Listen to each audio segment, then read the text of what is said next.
Las 6:15, Aksyon Radio Philippines Standard Time, kakaroon sa detalye sang mga balita lokal. Konklusyon, kagini lamang tubtob sa investigasyon. Hining panawagan ni Negros Occidental Governor Eugenio Salazar sa mga kapulisan sa probinsya, partikular na sa syudad sa Bacolod, may kang tanan sa mga krimen sang pagpamatay. Nabalaka si Lacson nga maapektuhan ang imahen sang probinsya kag syudad. Baon sa madamo nga mga krimen nga tubtob sa karon wala sang kasulbaran. Dugang pa sang gobernador dapat nang maghimo sang tikang ang kapulisan para matap na ini nga mga kaso, hag may baloan kung anong rason kag sino ang mga tao kun grupo sa likod sang sinit nga tanan. Uli agin patay ang absent without leave nga si Patrolman Eric Alcusaba. Siya nalakip sa 5 ka mga kapulisan nga hingadlanan sa supplemental affidavit sang top job suspect nga si Ricky Serrano sang 2017 hagin aligara nagabaton sang seminal nga protection money halin sa Beria Drug Group. Nagapati ang gobernador nga bangod sa nagakatabo ang mga pumuluyo na mismo sa bugos nga probinsya ang nagapaabot sang kasulbaran sa sini nga mga kaso. As this incident happened here in Negros Occidental, in particular Bacolod, definitely it will affect the image of Negros, in particular Bacolod City. We all come up with a conclusion why this thing happened, but then again, is there anything done with it? No? Nabatian si Negros Occidental Governor Lacson.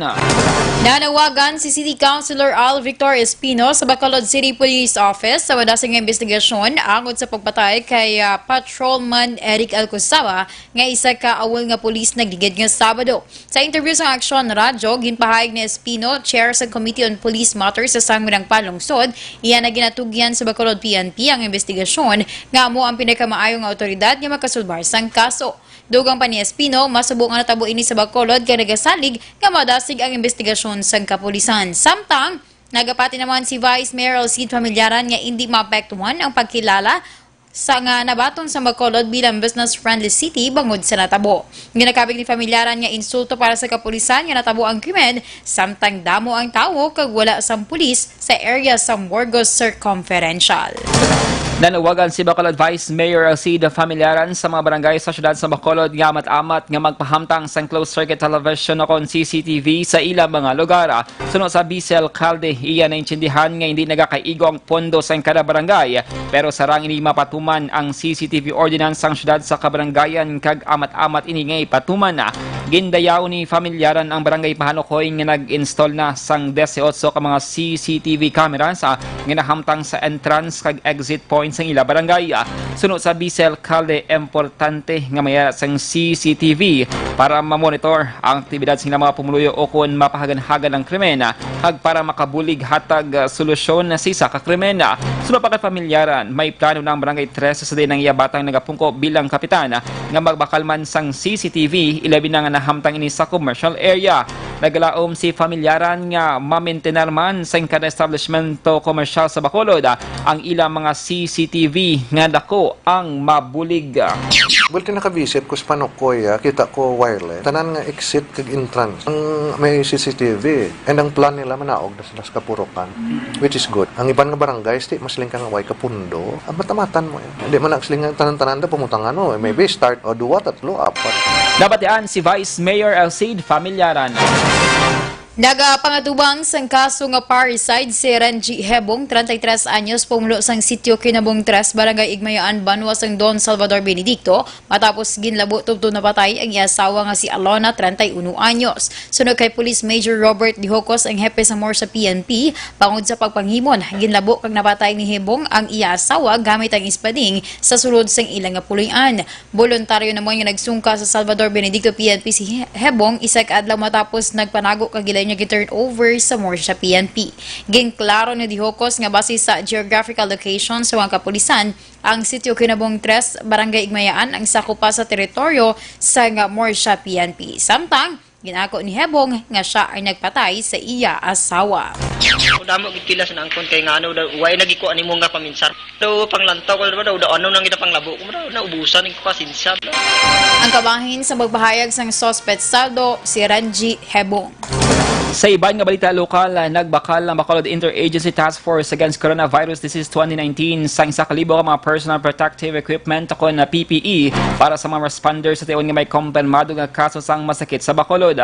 Gain paidalom sa mga hapon sa training sa Bacolod City Disaster Risk Reduction Management Office ang mga barangay health workers emergency response team o kon BHERTS angon sa procedure kung may kumpirmado nga COVID-19 sa syudad.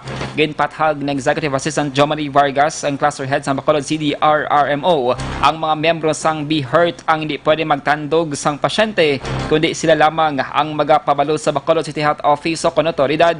Sunod kay Vargas, nagabot ang 1,000 ka PPE nga ilagin bakal nga nagabalor sang 3,750 ang isa ka set nga ginalakipan sang gloves, face mask, gown, alcohol kag iban pa.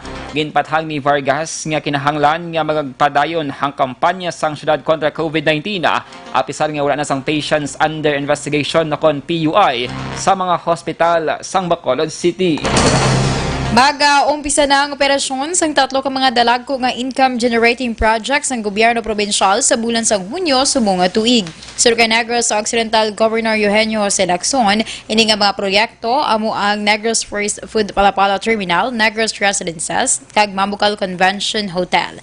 Dugang pa ni Aksyon, umpisahan ang operasyon bisan wala pa makumpleto ang konstruksyon kag pagpahamtang sang pasilidad sa sining nga mga estruktura. Ngayon, klaro naman sa gobernador nga wala na ginapamensar pa sa probinsya ang plano nga pagpatong sa penalidad sa mga contractor bangod sa pagkatrasar sa proyekto. Pinaka-controversial ang Convention Hotel sa Mambucal matapos marumpag ang pinakabahin sini samtang gina-construct sadtong Enero tuig 2019. Ini nga mga proyekto ang kabahin sa 1.2 bilyon pesos nga ginloan sa probinsya sa Land Bank of the Philippines. Una sa balita, una sa aksyon. Lasay sa 21 Aksyon Radio Philippine Standard Time. Detalye sa mga nagapangunang balita nasyonal pagkatapos lamang sa ni.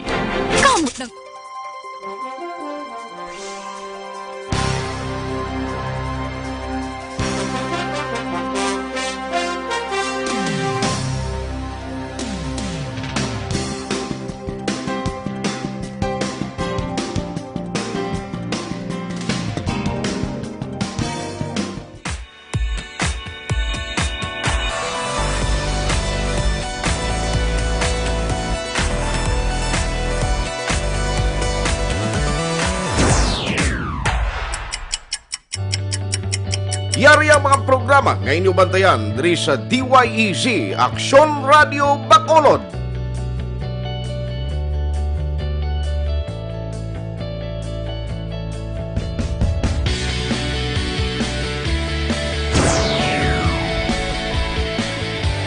Aksyon Reports, first portion.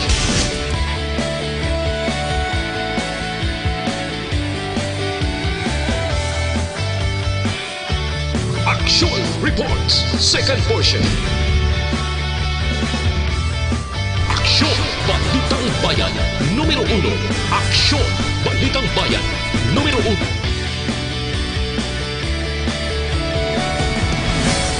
Aksyon Balita Morning Edition.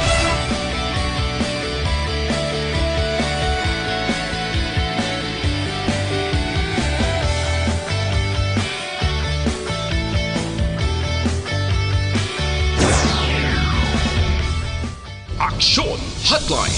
Aksyon Hotline.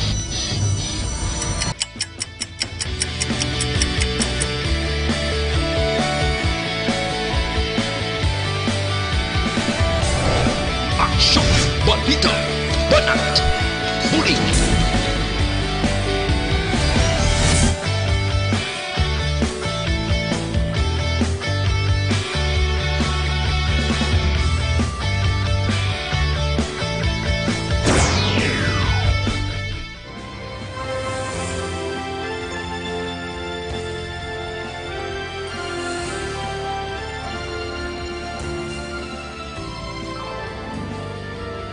Aksyon Reports Afternoon Edition. Aksyon Reports Afternoon Edition.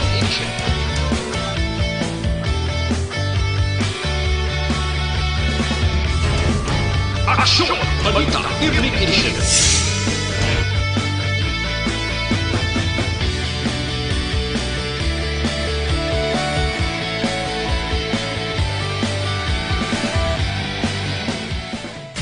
Aksyon! Firing line! Aksyon! Firing line!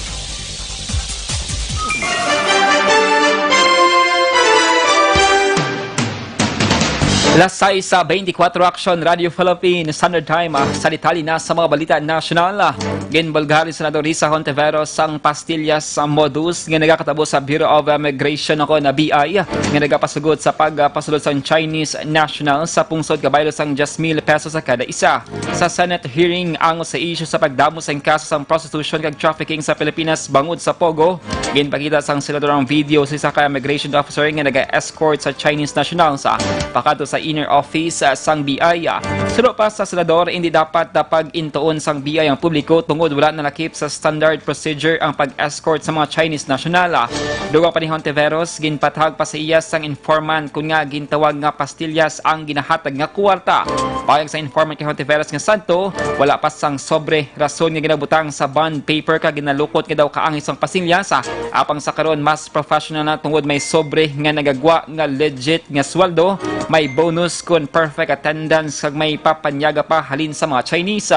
Sanggin pamangkot ang mga opisyal sa immigration nga sa hearing, ginpahayag nga wala sila sang ihibalo angot sa pastillas nga modus. Apang gin-insiste sang senadora nga mahimo nagapawala lang ang mga ini pero kahibalo o kon ignorante sa nagakatabo. Ginpasiguro sa Bureau of Immigration nga magigangot sila sa taltapangan ni Senator Risa Hontiveros may koneksyon sa ginbulgar sini nga pastilla scheme nga involbado ang pila ka mga personal sa immigration. Partikular ang ginpahayag nga pagbaton sang suhol sa pila ka mga BI personnel para mag-escort sa Chinese Pogo workers. Sunod kay immigration spokesperson Sana Sandoval, mangayo ang BI sa mga detalye kay Hontiveros angot sa nasambit nga impormasyon agud magamit sa ila investigasyon. Luyag nga may baluan ni Immigration Commissioner Jaime Morante kung sanday sino ang mga yara sa likod sa mga sindikato. Kaso administratibo kag kriminal ang atubangon sa mga kung mapamatud-an nga imbolbado sa amo nga modus.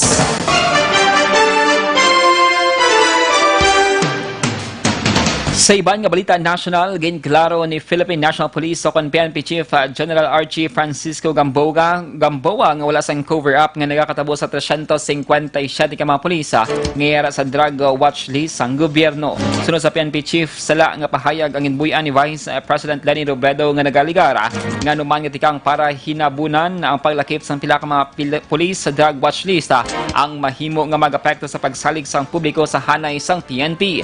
Ginpanindugan ni Gamboa nga ipaidalong pa sa investigasyon na ang 357 ka mga pulisa sa diin may 43 ang nag-absent without official leave o kon awula. Dugang pa sang PNP chief nga hindi buot silingon nga nag-optional retirement ang nalakip sa drug watch list nga pulisa, absuelto na ini sa kaso.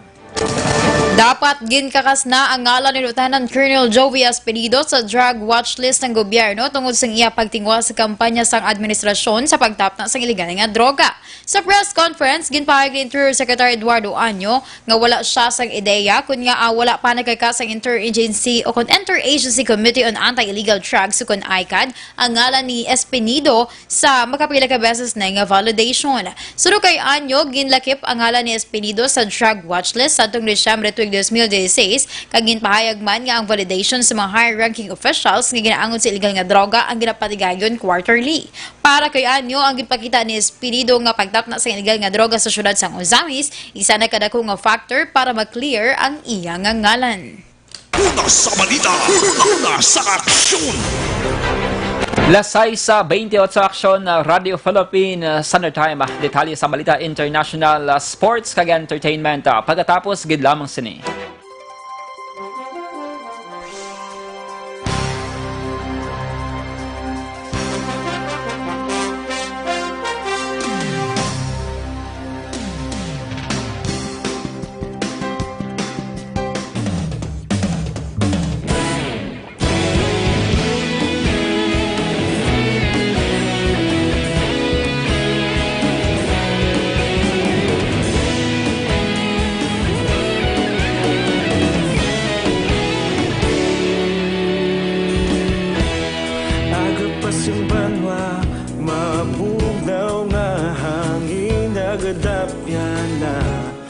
Ikaw nang ginapamati ang namon ginasandigan.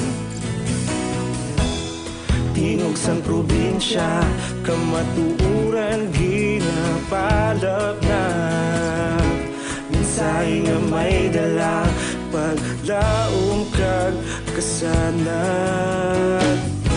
Tinuig na nagligan, ikaw gihapon ang ako nga istasyon. Sa pagbudlak sang adlaw, sa pagtuhaw sang biton, mga balita nga dala inspirasyon. Aksyon radyo, bakolod man sa gihapon. Padayon Aksyon radyo, bakolod saludo sa imo.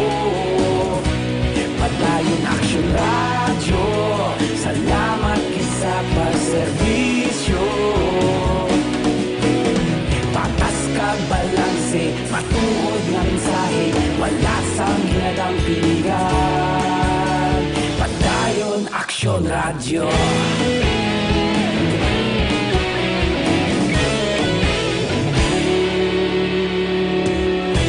Pagkolon kag negosanon, inyong nga pamatian. Istasyon nga nagapalaplag sang kamatuuran. Magbakod nga prinsipyo, reporter handa sa serbisyo. Kahapon, karon kag sa gihapon, kita magapadayon. Tinuig na nagligan, ikaw gihapon ang ako nga istasyon. Sa pagbutlak sang adlaw, sa pagtuhaw sang biton, mga balita na may dala inspirasyon. Aksyon radyo, bakolod man sa gihapon. Padayon Aksyon radyo, bakolod saludo sa imo. Padayon Aksyon radyo, salamat sa pagserbisyo. Patas kag balanse, matuod nga mensahe, wala sa ginadampigan. Padayon Aksyon radyo. Una sa balita, una sa aksyon, sa Bacolod Aksyon Radio. Una sa balita, una sa aksyon, sa Bacolod Aksyon Radio. Kita ulog na na'y sabisan ano nga kalintangan. Responsable nga pagbalita, pagdayon na ipalang na.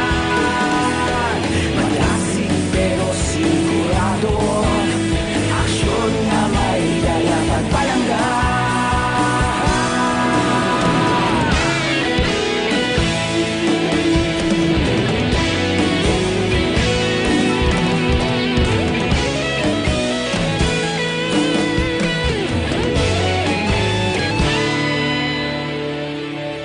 Padayon Aksyon radyo, bakolod saludo sa imo. Padayon Aksyon radyo, salamat gid sa pagserbisyo. Padayon Aksyon radyo, bakolod saludo sa imo. Padayon Aksyon radyo, salamat gid sa pagserbisyo. Patas kag balanse, matuod nga mensahe, wala sang ginadampigan. Padayon Aksyon radyo.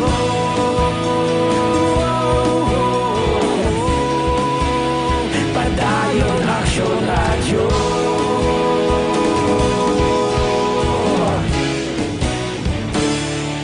Padayon Aksyon radyo.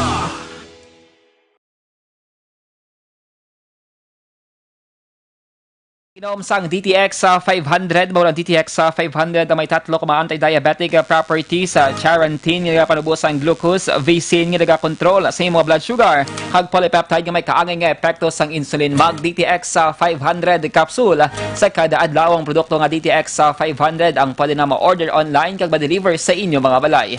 Magbisita lamang sa www.kalusuganyan.ph or pwede man i-check ang Kalusugan Yan Facebook page. Lasay sa 34 Aksyon Radio Philippines Standard Time. Kag sa detalye sa aton balita international, ginaprobahan na gud baligya ang Favilavir, isa ka antiviral nga bulong nga napamatud-an nga makabulig sa pagpaayo sa novel coronavirus. Ang pinakauna nga anti-novel coronavirus nga bulong ang ginaprobahan sa National Medical Products Administration. Sunod sa Taizu government sa probinsya sa Zhejiang, ang bulong ginapaabot nga magadala sang importante nga papel para sa pagpugong kag pagbulong sa mga persona nga infected sang virus. Sunod naman sa Ministry of Science and Technology, ang Favilavir isa sa 3 ka bulong nga napamatud-an nga makabulig sa pagbulong sa novel coronavirus base man sa ginhimo nga clinical trials. Una sa balita, una sa aksyon. Sa sports, balita, nagdaog ang Team Kobe batok sa Team Gian ang saging barangay nga 69th NBA All-Star Game sa score nga 157-155. Nanguna si Kawhi Leonard para sa Team Kobe nga nakapasulod sang 30 points. Nakuha naman ni Leonard ang Kobe Bryant MVP Award. Sabayan sang Team Gianna, nakapasulod si Giannis Antetokounmpo sang Milwaukee Bucks sang 25 points. Nangindikit ang hampang sang duwa ka mga team kag parehas nga wala nag-usa sang sub sa katapusan nga quarter. Si LeBron James ang kabahin sang Team Kobe sa din ng iyang teammates ang nagsoksok sang jersey number 2. Inilang ika-16 nga All-Star Game appearance ni LeBron. Samtang nagsoksok naman sang jersey number 24 ang Team Gianna. Wala naman naghampang Sunday Stephen Curry bangod sa finger injury hanggang 2019 All-Star Game MVP nga si Kevin Durant bangod man sa injury. Una sa balita, una sa aksyon. Kag sa aton balita entertainment, nangin emosyonal ang aktras nga si Ann Curtis matapos gintamyo live sa iyang mga kaupod nga host via video call sa iya ika-35 anyos nga kadlawan. Ang aktras ang yara karon sa Melbourne, Australia, kaupod ang bana nga sa Urban Yusuf matapos ini nga nagbiya sa makadali sa showbiz agod ibunag ang iya nga baby. Wala na punggan sa aktras nga mangin emosyonal matapos nga magpahayag sang kahidlaw ang pinaka-close sini nga co-host nga si Vice Ganda. Samtang gin-share money ang iya nga birthday wish kagin pahayag nga iya lamang nga wish nga magbunag sa inis sang isa ka healthy baby. Una sa balita, una sa aksyon. Lasay sa 37 aksyon na Radio Philippine Standard Time. Inyo nabatian ang kabugusan nga mga balita sa Aksyon Balita Evening Edition. Karon nga adlaw Lunes sa Pebrero 17, 2020. Kaming inyo mga tagbalita. Aksyon ang Defensor. Kag-Aksyon Dale Salazar. Una sa balita, una sa aksyon. Sa Bacolod Aksyon Radio.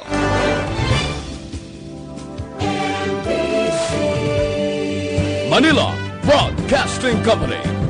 Sa balita, komentaryo, isyu,